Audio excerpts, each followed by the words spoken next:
introduce you our panel of today. We have Sarah over there. Sarah, yes. She's Sarah De Houw from the Vlerick Business School, and she is a postdoctoral researcher. She did her doctoral studies and has developed an expertise in work-life balance, well-being and careers. She has been a visiting scholar at Drexel University in the US. We also have on the right, well, on the left for you, but on the right hand side of Sarah, you have Jana Kajanmaa, sorry. She's Finnish, from Cisco. She leads the Global Customer Operations Support Group within Cisco Services. She's also a member of Cisco's Board of Directors in Belgium, and she is Cisco's Inclusion and Collaboration Sponsor in Belgium. Welcome, Jana. We have over there Jean-Paul Erhardt. Jean-Paul is Managing Partner of PeopleSphere and CFO Magazine. He's also an expert in people management, communication and change management, and he also co-founded the Be Happiness Days and Happiness Organizations with Laurence Vanier, that you might know. And I have here on my left side Zakia Katabi. Zakia is co-president of the Ecolo Party in Belgium. She has always had an active role in social and women matters, even before she went into politics. Now, ladies and gentlemen, I'm very sorry for those who are sitting over there because I will have to turn my back a little bit on you, but this is only physical. Mentally, I'm absolutely with you. All right? After this panel, there will be time for questions and answers. So I really encourage you to start thinking about a couple of questions that you may ask, and just for you to know, please ask your question either in French or in Dutch. If you don't feel comfortable with English, we'll translate, okay? So let the language not be a barrier to your question. Right, welcome all of you. Sarah, I have a first question for you. No, it's Jean-Paul actually, sorry. That was a trick to see if you were listening. Jean-Paul, in this fast-changing society, as we have seen from Vincent, how is this going to impact companies and organizations? You have quite a good overview of what's happening in HR in Belgium. How do you see the future of work? Very positive. I mean, I do not agree with all the things that have been said, but one thing I want to mention, the most important thing I don't agree on, is that, well, let's see in 25 years what we have. No, sorry, those kind of companies exist already. Those kind of work environment where you may have joy, authentic people, where you may meet with inspiring leaders, working another way, working with the people, really. Those companies exist. Those are what we call the happy organizations or whatever. It doesn't have any branding or nothing. It's just companies that are performing. That's really the link between those. And what we see is really that all the main HR evolution on the market today, well, what we can talk about is new leadership, the way we organize work today without any barriers or borders, without any specifications about the timing, about the place where you work. I mean, we are really moving fast in that direction. I work where I want, how I want, when I want, and it's becoming, well, maybe it's not really the average, but it's really becoming a major trend. When we talk about cooperation, co-creation, co-construction, this is becoming a basic in most companies today. Even when we are talking about digital transformation of companies, those moves, those trends are really positive towards what we've been describing, and they are happening now. We won't have to wait 25 years. They are happening now, and they are positive, in my opinion, for women to get on top, because what we see in those evolutions is that they are all based on what we consider, maybe as a cliche, as feminine qualities or feminine behaviors on the work floor. And that's why we are really positive, because what we see is that really Gender is not really an issue in the board of directors in those kind of companies. Really, we don't talk about gender because it's natural. Mm-hmm. It's considered as, well, no question. So we are really positive because we think it's moving in the right direction. The question is, it will take a long time. Thank you. Indeed. Indeed, it will take a long time, but it's good to know that 25. They are already 25 years. To be in all companies, maybe. And actually, if it takes only 25 years to get to that result, it's actually quite fast, right? Now, Jana, at a more practical level, you might be working already at a company where what Jean-Paul just said, right? So, what has changed at Cisco, and how has this digital transformation impacting gender diversity and equality at Cisco? So I do agree with you, and thank you for highlighting that, Jean-Paul. I won't only talk about Cisco, I'm going to elevate it to technology sector in general because it applies more broadly. But the digital revolution we have been referring to a couple of times, or Industry 4.0, as branded by the German government a while back, is ultimately driving different behaviors in the society. And that is driving different needs in private sector overall, which then totally opens the doors for different skills, different workforce, different diversity needs, which the companies of today already acknowledge because we are moving really, really fast. And I don't think we actually have 25 years. We are partially there today. Are we where we want to be? No, not at all. But it is not only gender, it's age, it's nationality, it's accent. You mentioned I'm Finnish. I lived in Belgium for 20 years. How many of you actually think I'm Belgian by accident? I made my point. However, there is no way in this globalized world that every Finn serves a Finn and every Belgian serves a Belgian, because we are a serving society of today. We need to have enough diversity, enough understanding of each other's needs in this changing world to be able to respond to our clients, to respond to each consumer who is behind a large corporation. And that's a journey we're on. And I truly, truly hope it doesn't take 25 years, but we are not there yet. Okay, thank you. Now, Sarah, based on your research, I am curious, about a couple of things. First of all, you are really into the matters of well-being and so happiness, and the way happiness was described by Vincent, I wonder how close you get to that, and also, how do you think all these societal transformations are going to impact the way we work and the way we live? Well, I think indeed one of the things that I really want to talk about is when you look at the digital transformation that we're in today. I think we all know that with the smartphones and everything we have, that today we can work anytime, anywhere, and how do you make sure that it doesn't become all the time and everywhere? So one of the things that we see with the new digital transformation is that a lot of people today are searching for work-life balance, and it has been as such since the 1960s when women entered the workforce, and we see that both men and women today juggle work and home responsibilities. But we see that with the digital transformation, when you can literally bring your work home, this search for balance is really profound.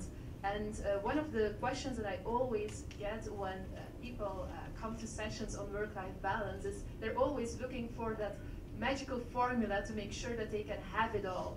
And the thing that I say is, yes, you can have it all, and yes, you can have work-life balance, but it depends on how you define all. Yes, you can have all the different roles and all the different responsibilities, but you cannot have them perfectly.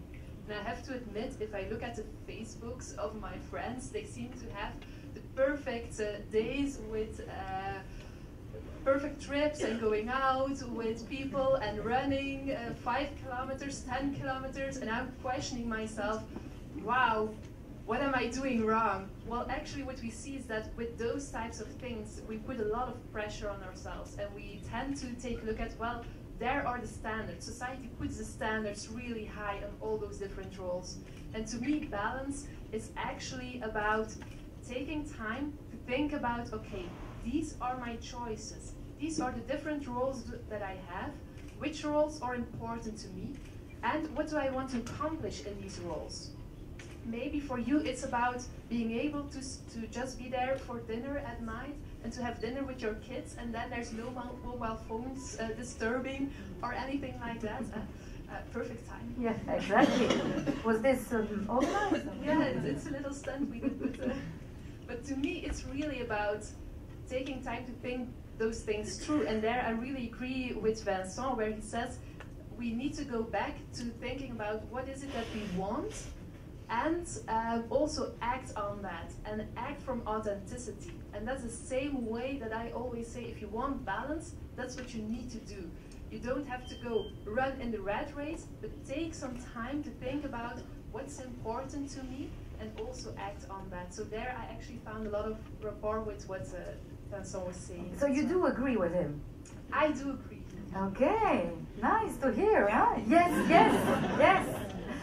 Zakia, when we prepared this panel, we had a very interesting discussion, and we talked about all the flexible, flexible solutions. And we hear today also in Belgium that people are very enthusiastic about the flexible solutions that the workers get, work from home and so on. But what do you think about these solutions? Well, I have, je vais faire en français aussi. Donc, peut-être deux éléments pour répondre à la question. La première est de dire que par rapport à ce qu'on discute aujourd'hui et à ce que vous avez mis comme hypothèse, et que je peux tout à fait suivre sur l'enjeu de la survalorisation de la volonté, moi je peux vous suivre, et j'évoquerai la survalorisation de la responsabilité individuelle, en fait, où on dit aux gens, c'est à vous de prendre votre... Et on le voit partout, sur la question des aides sociales, etc.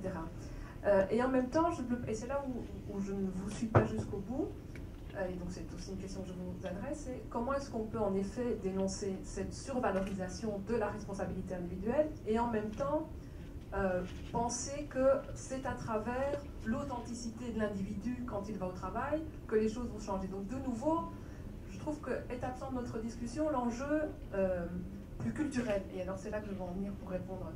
L'enjeu plus culturel et le système dans lequel on s'inscrit. Parce que, en effet, quelle que soit la bonne volonté des individus, le combat aujourd'hui pour l'égalité, et singulièrement pour l'égalité des genres, n'est pas un combat des femmes contre les hommes, c'est un combat contre un modèle et contre un système qui reste profondément un modèle patriarcal et familialiste, mais familialiste au sens de la famille traditionnelle, papa, maman et les enfants. Et donc de ce point de vue-là, il me semble que les modèles et l'évolution dans laquelle les entreprises vont ne prend pas la mesure de l'imprégnation culturelle et de l'hégémonie de ce modèle culturel patriarcal et familialiste. Et donc c'est vrai, j'entends M. Erard dire que, et ça me surprend beaucoup, dire gender is no more an issue in your board. Yeah. In some boards, in the boards where you have that kind of organization, where it's about co-creation and being enthusiastic. Je pense et donc on débat, ça m'inquiète un peu dans le sens où c'est vrai qu'il y a un certain nombre d'études sur l'organisation du travail. Ici on sort de l'organisation bureaucratique et c'est plutôt positif. Mais je pense que c'est une erreur de penser qu'on échappe à la question du genre. Parce que ce genre d'organisation qui appelle plus à la convivialité, à l'individualité, à l'authenticité, fait du coup porter une responsabilité individuelle plus importante. Et donc, quand par exemple une entreprise travaille pas sur base d'objectifs à court terme, etc., mais plutôt sur une culture de projet, on sait tout ce que ça implique comme pression sur les individus pour atteindre des objectifs précis, etc. Et alors les études sont pas encore très nombreuses, mais en tout cas moi ça m'intéresserait de creuser cette discussion-là avec le panel. C'est qu'on sait qu'aujourd'hui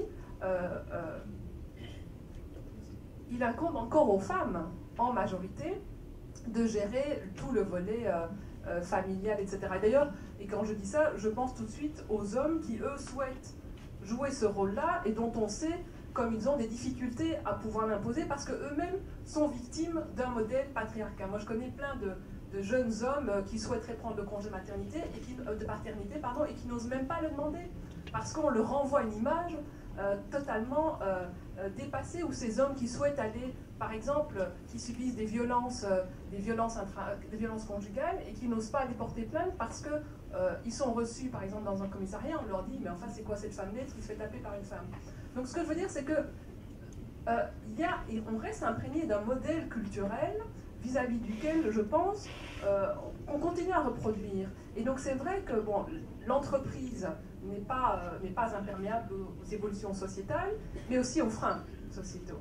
Et donc, pour répondre à la question, et je m'arrêterai là, si l'évolution des entreprises est plutôt positive, et ça fait du bien un peu de dépoussiérer tout ça, de sortir d'un modèle bureaucratique, je n'ai pas la conviction, enfin c'est même l'inverse, je pense que nous devons continuer à nous préoccuper et apporter la dimension du genre dans ce que, en effet, ça peut avoir comme dégâts collatéraux. Moi je vois bien par exemple, j'ai plein de copines qui aujourd'hui font du télétravail, mais alors quand on constate qu'elles font ça le mercredi, parce que comme ça elles sont avec les enfants à la maison. Enfin, je veux dire, il faut quand même prendre une mesure et puis peut-être en analyser l'impact, parce que parfois ça ne fait que renforcer un modèle patriarcal dont on reste tous pétris malheureusement, et donc il y a un vrai travail culturel de fond qui reste à mener, et l'entreprise n'est que, j'ai envie de dire, la résultante, ou quelque chose qui arrive en bout de course, de quelque chose qu'il faut prévoir et anticiper bien en amont, notamment autour d'enjeux d'enseignement, on en reviendra.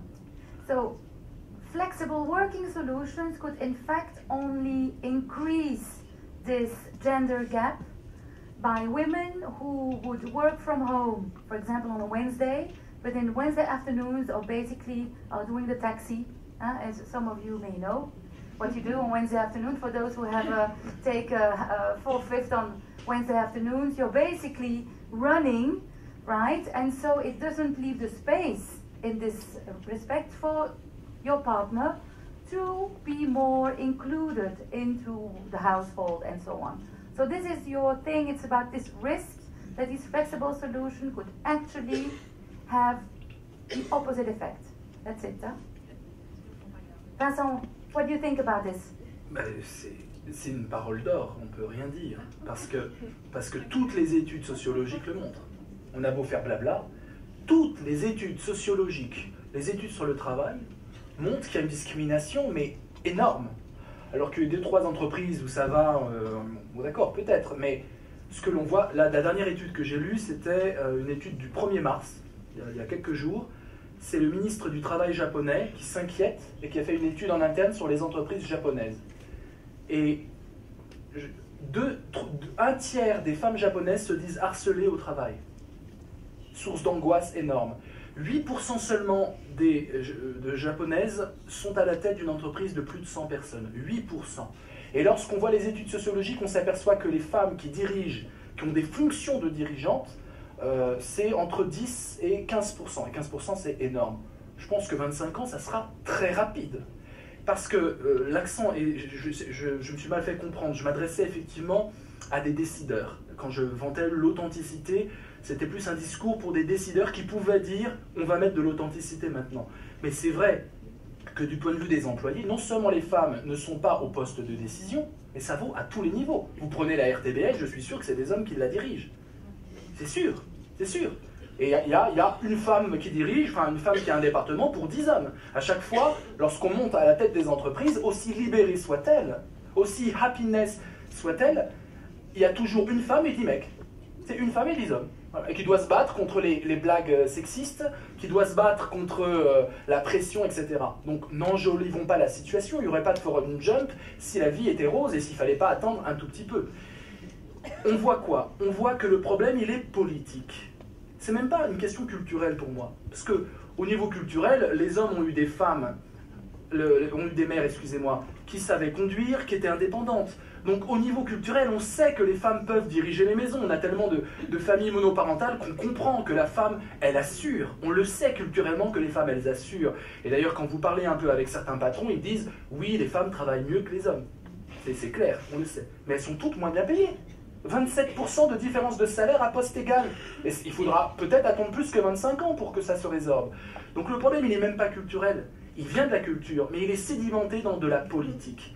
Le problème, il est qu'il y a un communautarisme masculin qui est mis en place dans les sociétés aujourd'hui, où les hommes s'entraident, s'épaulent, et ça passe par les clubs de cigares, les clubs de voile, les clubs de foot, les clubs de ce que vous voulez, ou simplement rire devant un match de foot entre copains, ça suffit. Moi j'aime bien le foot. Oui, oui, mais c'est bien. Alors ça sera un autre club. On vous exclura de toute façon. Et ça passe par un entrisme, un communautarisme masculin, où les hommes se mettent d'accord pour garder le pouvoir. Men don't want to share the power. It's so easy. It's political problem, not a psychological problem. Men don't want to share the power. So we don't have to force them, but we have to explain that it's poor to not have women in a very powerful place. It's weakness, because we need women at each place. We need competence. We don't need to share the humanity between men and women. We need to share worker between they can do or they can't. Yeah. So, ça c'est très très important. Et il faut donc, par rapport à un communautarisme, il y a deux possibilités, je finis là.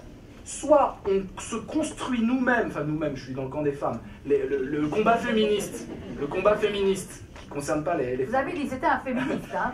Le combat féministe se construit lui-même comme un communautarisme, là j'aurais du mal justement à en être, justement. Et donc ça, c'était un peu les solutions qui ont été préconisées il y a quelques années. Ça ne fonctionne pas, parce que s'enfermer dans un communautarisme, c'est encore une fois oublier la compétence et choisir les gens en fonction de leur genre et non pas en fonction de leur capacité. Et donc la possibilité, c'est d'apporter toujours le combat sur le terrain politique. Vous dites qu'il y a des boîtes qui sont dans l'égalité absolue, je veux voir les fiches de salaire. Je veux voir combien de femmes dirigent. Parce que s'il y avait les femmes secrétaires, on en a. Combien de femmes dirigent? Voilà, des chiffres. Je crois qu'il faut amener le débat sur le terrain des chiffres et faire avancer le débat au niveau politique et pas trop psychologique. Attention, plus on psychologise le débat, moins on veut accéder à une confrontation politique. Et donc la psychologie joue contre la politique aujourd'hui. Jana, you are a member of the board, right, at Cisco in Belgium, right? So, how many women are there on the board, and what have you been doing at Cisco to you know, make sure that women were put at the same level? What is it about the pay gap? What is it at Cisco? So I'll peel the onion from your first question to the following. Our board is 50-50. Ah, that's good news. Congratulations. Thank you so much. Yes. And in reality, the highest positions held in Belgium, global positions, are both held by two women. Ah, so it exists. Just want to make advertisement on this. Having said that, what facilitates that? It is not a women's issue, and I think Vasa has highlighted that a couple of times. Traditionally, a lot of main and high-profile positions have been held by men.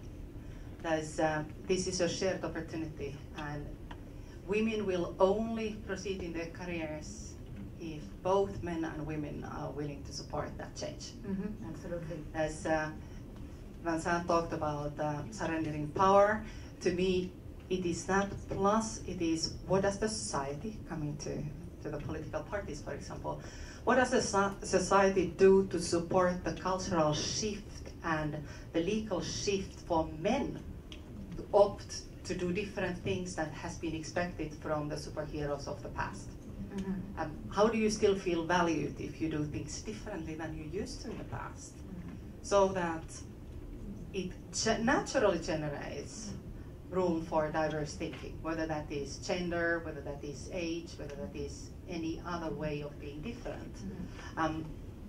We just don't believe that, Vincent referred to harmony comes from diversity. I claim innovation comes from diversity as well.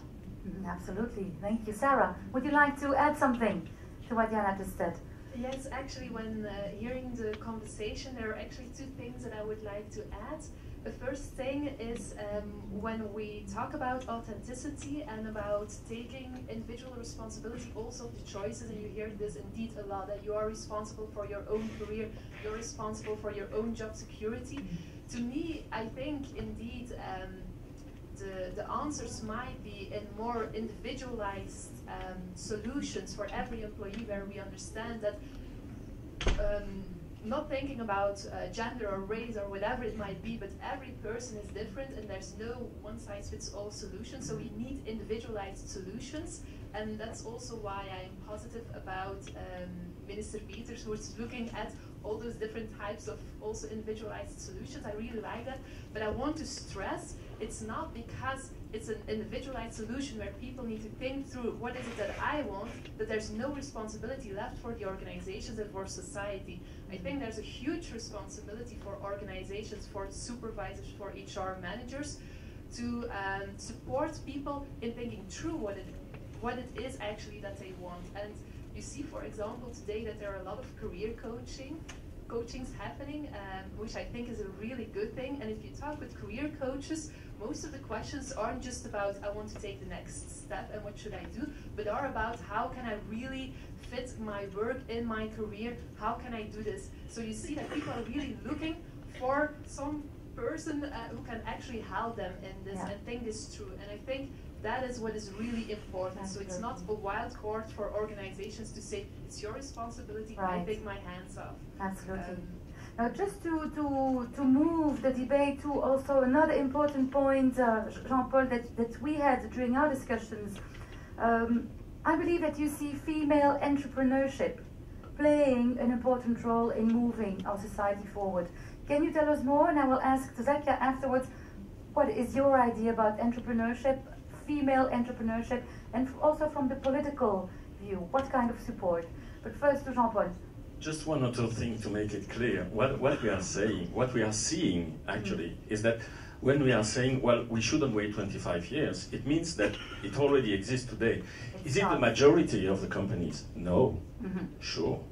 But it exists, and it can be very inspirational for other companies to see how performant the companies that are built on a pure equality, a natural equality basis are doing. And based on that, it will be really inspirational, and we think it's the way to move on, instead of putting pressure, putting constraints on the organizations, because in my opinion, it's not only about the thing that men don't want to share the power, it's about the thing that when you are running a company, men or women, you just hate to be imposed or to be forced to do something, because you are an entrepreneur.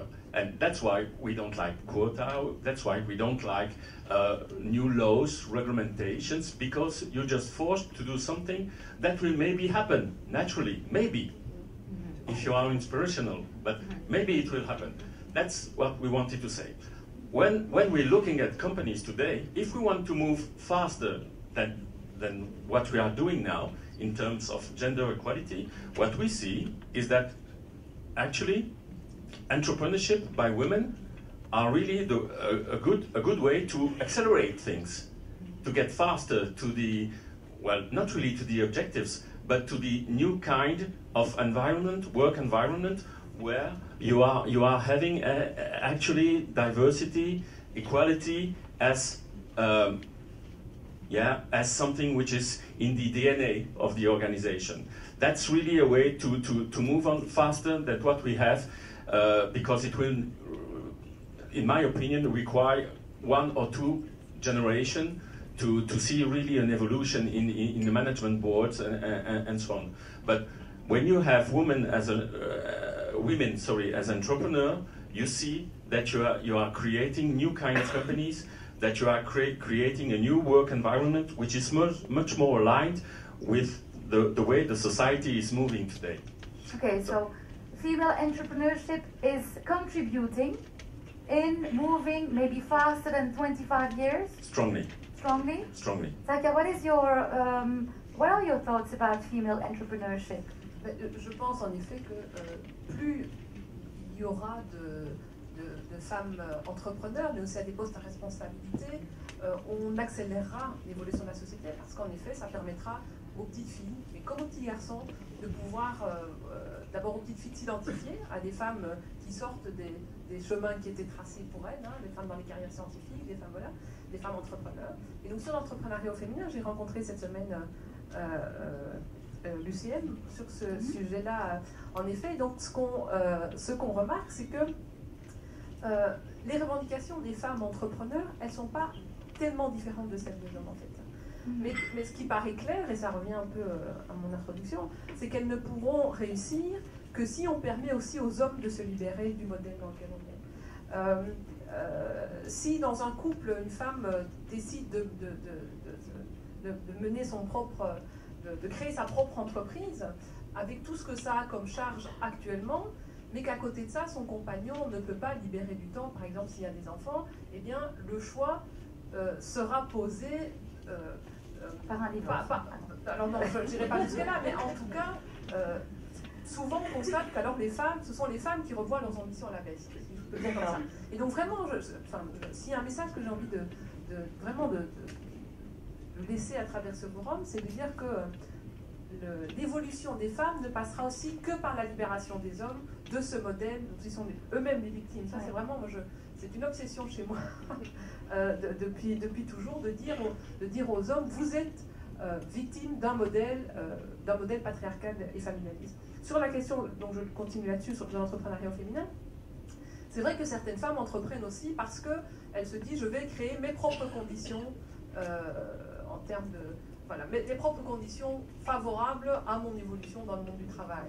Donc il y a aussi des femmes qui s'engagent dans l'entrepreneuriat par défaut. Alors on le voit aussi pour les entrepreneurs de la diversité, où parfois c'est un choix contraint par le contexte global qui fait qu'elles s'engagent là. Et puis on voit quand même qu'elles se prêtent au jeu dans des parcours de réussite, mais il y a quand même, et là je parle vraiment sous votre contrôle, parce que vous avez plus d'expertise que moi, on voit quand même des profils et des positionnements différents des entreprises quand elles sont dirigées par une femme ou par un homme. Et notamment, me dit-on, c'est là où je dis que je parle sous votre contrôle, qu'à un moment donné, les femmes ne visent pas l'expansion totalement, j'allais dire démesurée, le mot est sans doute un peu trop connoté négativement, mais elles ont d'autres objectifs, elles visent d'autres choses à travers l'entrepreneuriat que les hommes. Donc je le disais, elles sont confrontées aux mêmes difficultés. On connaît toute la lourdeur administrative, on connaît aussi l'enjeu pour les femmes indépendantes et entrepreneurs, l'enjeu du congé de maternité, du fait qu'elles souhaitent, par exemple, pendant ce congé, ne pas lâcher totalement et rester présentes dans leur... Et là, de ce point de vue-là, on a un certain nombre de propositions. Vous aurez l'occasion de les lire dans la libre entreprise de samedi. La libre entreprise de samedi. C'est pour ça que je tourne un peu en rond, parce que voilà, nous sortons un certain nombre de propositions liées à l'entrepreneuriat féminin, mais donc vous comprendrez qu'on est pour. Et sur le 50-50, je ne fais pas de politique ici, mais je voulais dire, nous n'avons pas, personne n'a l'égalité dans ces gènes. Moi, j'ai toujours été opposée, même, voilà. Et par exemple, dans mon parti, précisément, parce qu'on ne l'a pas, on s'est donné des règles. Et c'est pour ça qu'on a une présidence bicéphale, un homme, une femme, et nous sommes en train de travailler sur nos statuts, parce que nous souhaiterions intégrer la règle, pas du 50-50, mais du 50+. C'est-à-dire que si à un moment donné, dans le cadre de la désignation ou de l'engagement de personnes, on se rend compte qu'on a un déséquilibre, mais au profit des femmes, là où le déséquilibre au profit des hommes, on ne l'admet plus, le déséquilibre au profit des femmes est accepté parce que c'est vrai qu'on a un peu discriminatoire pour les hommes, ça. Quand on voit notre histoire, je pense que les femmes ont un passé à rattraper de telle sorte qu'on peut se permettre, par exemple, comme si, sur 6 engagements, si on fait 4 femmes et 2 hommes, l'idée est de dire on n'y voit pas une discrimination. D'accord, ok. Well, we only have a couple of minutes before we have the Q&A, so everyone can start thinking about the questions. There will be microphones, one over there and one over there. Oh. So start thinking about your questions. But so we've discussed, what it is today, what society, what is going on. We haven't started, of course, to see what we should do or what should be done. And this is also going to be the full scene of today, but how, if in a couple of sentences, how do we create a more sustainable and inclusive environment? What do we really want for our children? Well, what do we want, we know, but how are we going to do this? So I suggest we will just, close off with a couple of words. If you have any tips for us, Jean-Paul, what should we do? Be collective. Okay. That's what one of the points I was missing so far, but it's only, I'm sure, due to the lack of time, yes. to the timing. But we've mentioned something about, well, it's putting more pressure on the people individually. It's putting, they have to be happy.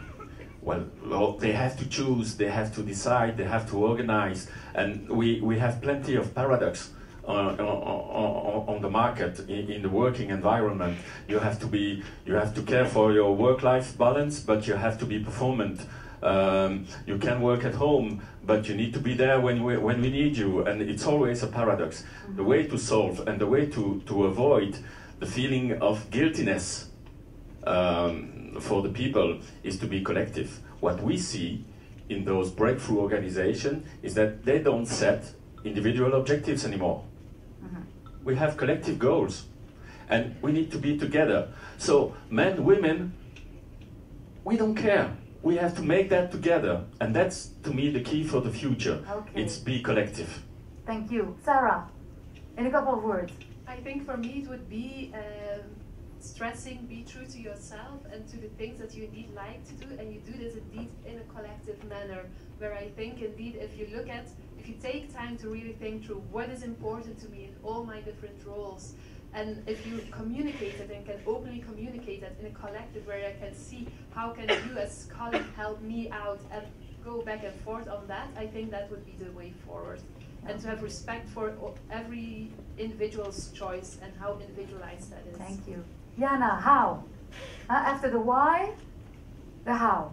I think that's important, and everybody has made that personal, so I'll also make that personal. And be courageous.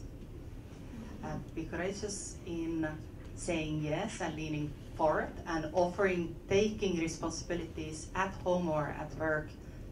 You might have said, I only know so much and it takes so much time. Be also courageous to say no when the time is right. Because if you don't, somebody else takes decisions for you, but you are the one living with the consequences. Thank you, Jana. Wonderful. Vincent. Je pense qu'il faut effectivement qu'on fasse preuve de colère, parce que ça met en colère les injustices. Et je pense qu'il ne faut pas qu'on oublie la colère. Il y a des luttes à mener contre les conservatismes religieux, quelle que soit la religion. Il y a des luttes à mener contre les inégalités qui sont criantes. Allez voir les chiffres, et il faut utiliser ces chiffres-là. Donc la colère, mais la colère fédératrice. Pas la colère où chaque individu est emprisonné dans sa propre colère, mais une colère qui décide effectivement, moi je dirais, soyez collectifs dans la colère et la résistance. Donc il y a une lutte à mener, elle est réelle, elle mettra peut-être plus de 25 ans. En face, ça ne lâchera pas, ça fera semblant de lâcher, mais ça ne lâchera rien. Donc à un moment, il va falloir obliger, parce que les nouvelles générations veulent avoir leur part de joie et d'échange, parce que les femmes veulent avoir de la liberté, il va falloir contraindre et obliger une lutte politique, sortir d'un communautarisme. Ça ne se fait pas sans un fort sentiment de combat pour la justice. Et puis deuxième chose importante, il faut vraiment ne jamais se départir de l'aventure émotionnelle que consiste le fait de travailler avec les autres. Et les femmes ont un avantage énorme là-dessus, j'en ai parlé, et il faut que les femmes puissent concevoir les hommes pétris dans leur uniforme, handicapés du cœur, complètement coupés de leurs émotions, comme des personnes qui souffrent. Et donc il faut aussi aider les hommes. Vous disiez que les hommes sont victimes, oui, ils sont victimes parce qu'ils se coupent de la vie. Parce que pour exclure la moitié de l'humanité, on est obligé de se couper de la vie, du sourire. Deux citations justes. Annie Leclerc, une très grande féministe, Annie Leclerc, qui dit « Ce que la femme peut apporter au monde, c'est qu'elle n'a jamais oublié que vivre, c'est jouir. » Il y a une jouissance de la vie. Et ça va être le pétrole des entreprises de demain pour les idées, pour l'innovation. La vie est un plaisir. Et revenons au plaisir de vivre. Et Simone de Beauvoir, à l'âge de 18 ans, elle tenait un journal intime. Et elle écrit cette phrase magnifique que personne ne doit oublier pour soi, les hommes comme les femmes. Elle dit ça à 18 ans. J'accepte la grande aventure d'être moi. Et ça, c'est important. Tout le monde a le droit à une grande aventure de devenir lui-même. On ne doit pas amputer ce droit parce qu'il s'agit d'une femme ou d'un homme. Merci. Zakia.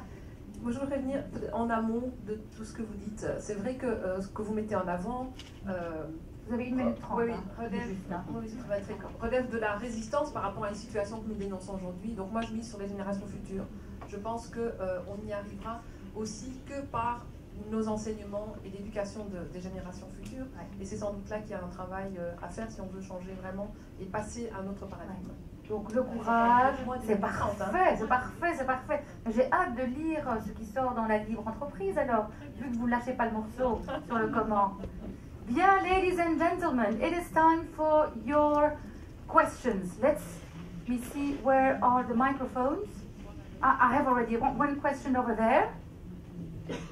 Please say to whom you'd like to address a question and be as brief as possible. One question. No 3 questions. My name is Olaya Mikelina. I work in an NGO called Make Matters Matter. I just have a little remark for maybe discussion after on the quotas in the board. You know that there was the threat already of EU legislation on board has already made trigger the increase by doubling the presence of women. So when they say it would be the companies would do it naturally, yeah, in 100 years. But I think there has to be some pressure on that. And then another thing that was also mentioned, it would be, I don't think it's a question of not women being brave when they want to have better career or change job or be entrepreneurship. It's all about sharing the load. I don't know if you have followed what's going on by the Melinda and Gates Foundation, that it's really until we'll be sharing all this unpaid work and we don't have double shifts, there will be no gender equality and there will be... So what is the question? My question is, what is your concrete proposal? Because there's this discussion, concrete proposals where we know that actually it works. And I think, for example, flexibility in the workplace is definitely something... Maybe to Jana then, who is already... Anybody who wants to answer. Concrete proposals to really make it forward, the gender equality, assessing the impact of it and knowing that it's really hard. Not words, but really... Actions. Action. Thank you. I hope you'll stay all day, because we'll have, more about actions for the full day. Oh, totally. So I'll make it personal this time. Because I can only answer what makes it work for me. Mm-hmm. And in all honesty, what makes it work for me is that it isn't my responsibility alone. So I am 100% with you. We have opted, together with my husband, to divide roles differently so that I have space and I have room to do my global role. We talked about the fact about only about 30% of the people working for me are actually based in any close-by time zone, which makes my work truly, if not 24/7, very flexible, let me call it that way, which then means I wouldn't be there alone. I wouldn't be able to do it alone. In this case, it is husband. It could be any other social network. I do think legislation makes a very big difference. How children are enabled in daycare and at school.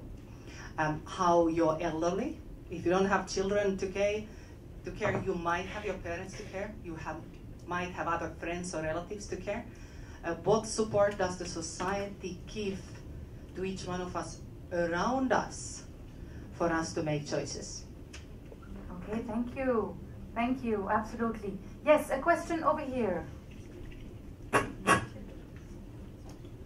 Thank you very much. My name is Tina Jacob. My question goes to, well, I think Jean-Paul, but also to Sarah. Work-life balance, but it also goes a bit to you, Vincent, if I may say so. We are, I would like to know your views on how the flexibilization, the digitalization of our working environment will impact the, let's say, quite a large chunk of our population. What do I mean? We have lots of professions. I'm thinking of chauffeurs, I'm thinking of garde bâtiment, I'm thinking of people who are behind guichet. Yeah, there it is some of pompiers. There, digitalization is all very well, but still they have to be physically present at their sites, and sometimes seems to me that in all this jubilant debate, I'm not really critical about it, but I exaggerate, about digitalization, flexibilization, teleworking possibilities, we forget that there's a chunk of the population who is not concerned. Who is really not concerned, and how do we deal with them? Will they be a forgotten minority at the end? Thanks. Absolutely. Jean-Paul and Sarah. Yeah, maybe the first thing is that part of the population, of the working population, like it or not, is getting smaller and smaller. Is that true? Absolutely. What we can, I wouldn't say robotize, but what we can have being carried on by robots, like it or not. I'm not giving any judgment about that, not saying it's wrong, it's right. I mean, what we can automatize, we will do. And sometimes we're losing something in terms of relations, sometimes. But what we can do, we will do, because it will be more efficient, it will be considered more reliable. We can discuss about that. But I can give you an example. So maybe some know so already, maybe you will be amazed at that, but you take people at the police, the federal police in Belgium, they do teleworking. And why not? Well, you're talking about firemen, well, of course it will be tricky. You're talking about people working maybe what we call the front line, the desk, having to meet with the customers and so on. Well, you will need those kind of people. You will need, but you will need less and less people working in that kind of area. Sarah, Actually, and then Vincent. What I would like to add to that, if you look at the idea behind flexibility, it's about trying to combine your work and your private life, but it's also about giving people a sense of control. And I think you can still do that also with, for example, people who work behind the counter in a store, and I'm just saying something, or a receptionist. They need to be there, but that doesn't mean that you cannot speak with them to hear, okay, what is it, the part of your job that you really like, what is the part that you don't like that much. I know of a company where they actually, it's also an IT company, so they have a lot of flex work there as well, but the receptionist, for example, she cannot work flexible, but she talked about the fact that she would like to do also some administration next to that, so they made it a part-time job. Where she's part-time receptionist and where she's part-time doing administration at home. Of course, this is not always possible, but I think the main thing is that you want to still talk to the people. It's not the fact that we then do not talk with them anymore, to ask them the parts that they like in their job, and see where we can and cannot give them control. So there are some boundaries and there are some limits to it, of course, always. But I think that would be the key idea. Okay. Before I leave the closing word to Vincent, Jean-Paul, just add a little something when we're talking about flexible jobs, or being an organization which offers flexibility or not. Let's not forget about something. It's not about we all have to be flexible. The choice is not about being flexible or not. The choice is about being free to decide if you want to be flexible or not. That's how you should ask the question in the companies. You get for some people, even if their job can be flexible, they don't want to be flexible. They don't want to work at home. They want to stay at the office. And it's right. It's okay with that. It's all about freedom, not about being forced to be flexible or not. Thank you. Ceci est un essai. Veuillez rester placé. On promet. Bon, Vincent, je propose que tu nous fasses le mot de la fin, avant qu'on doive évacuer le bâtiment. Je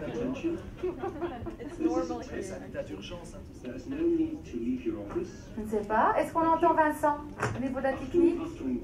Quels sont le micro de Vincent qui ne fonctionne plus? Et là, ça marche. Là, ça marche. Je vais répondre à la question en disant que c'est l'inverse qui va se produire. Là, je suis en fait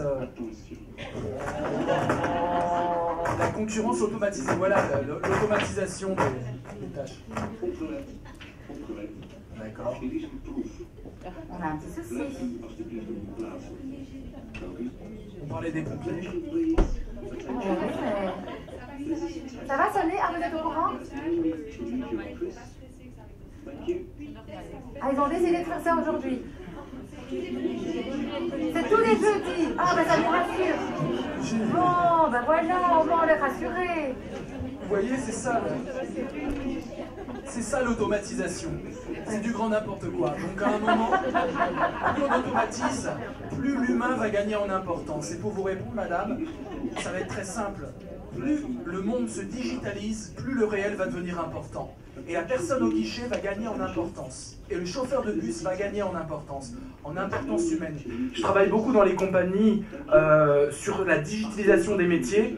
Et en fait, on voit que les vendeurs sur place, par exemple une société comme Leroy Merlin, les vendeurs sur place gagnent en importance et jouissent de formations extrêmes en termes d'humanité, en termes d'accueil des clients, parce que justement les clients peuvent acheter en ligne.